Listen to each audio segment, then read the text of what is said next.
Assalamualaikum warahmatullahi wabarakatuh. Apa kabar anak-anak Bapak semua? Alhamdulillah. Mudah-mudahan semuanya selalu sehat dan mendapatkan perlindungan Allah Subhanahu wa taala. Anak Bapak yang Bapak cintai karena Allah, jumpa lagi bersama Bapak di sini Pak Farid Maulana. Kali ini kita akan belajar Al-Qur'an dan hadis. Adapun materi kita hari ini adalah surah An-Nasr. Anak Bapak pernah dengar surah An-Nasr?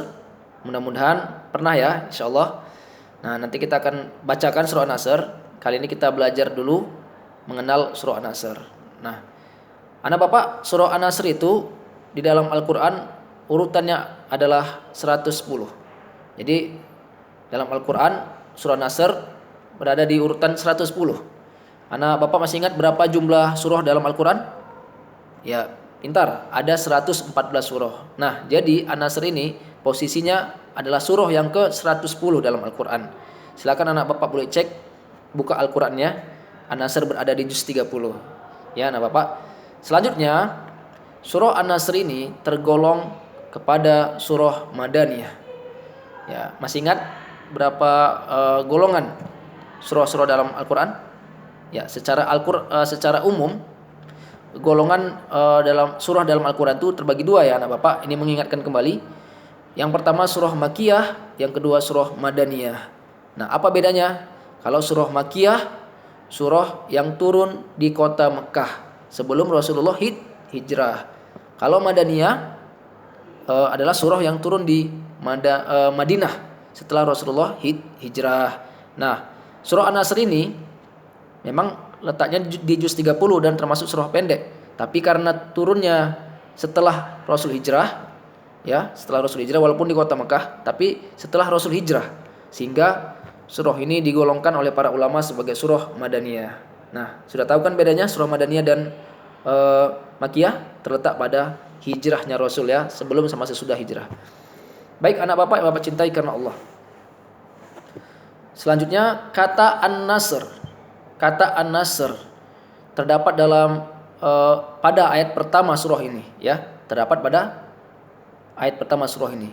Bunyinya Bismillahirrahmanirrahim.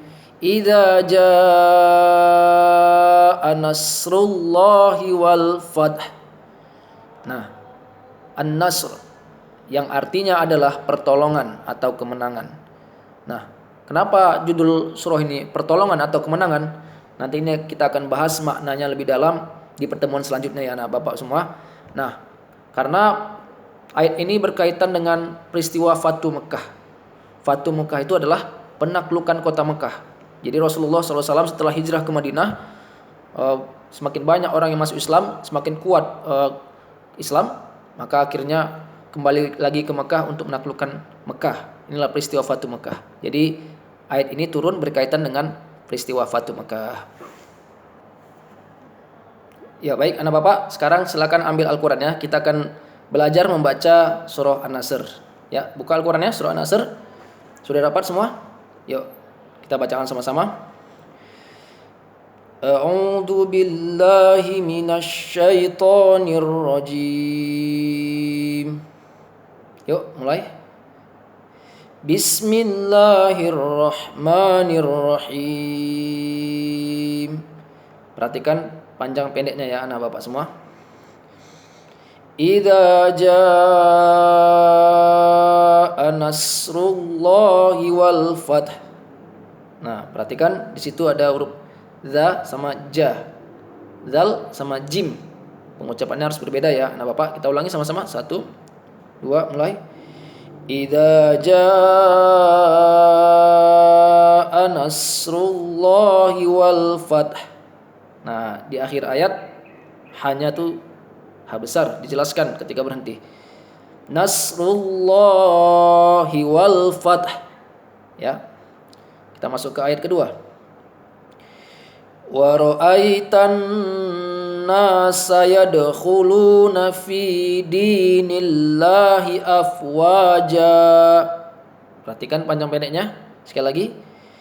Wa ra'aitan nasa yadkhuluna fi dinillahi afwaja. Bagus. Kita masuk ke ayat ketiga. Perhatikan. Fasabbih bihamdi rabbika wastaghfir. Nah, di situ ada waqaf, perhatikan berhentinya. Wastaghfir. Nah, hanya dimatikan ya. Kita ulangi. Fasabbih bihamdi rabbika wastaghfir. Lanjut. Innahu kana tawwaba. Perhatikan berhentinya. Kita ulangi. Innahu kana tawwaba. Ya, alhamdulillah. Nah, itulah pelafalan surah An-Nasr. Silakan anak Bapak coba-coba di rumah, perlancar bacaannya. Barangkali cukup sampai sini materi kita tentang surah An-Nasr. Jika ada yang ingin tanyakan, boleh langsung bertanya di Google Classroom atau di kolom komentar ya. Cukup sekian dari Bapak. Bapak ucapkan terima kasih. Assalamualaikum warahmatullahi wabarakatuh.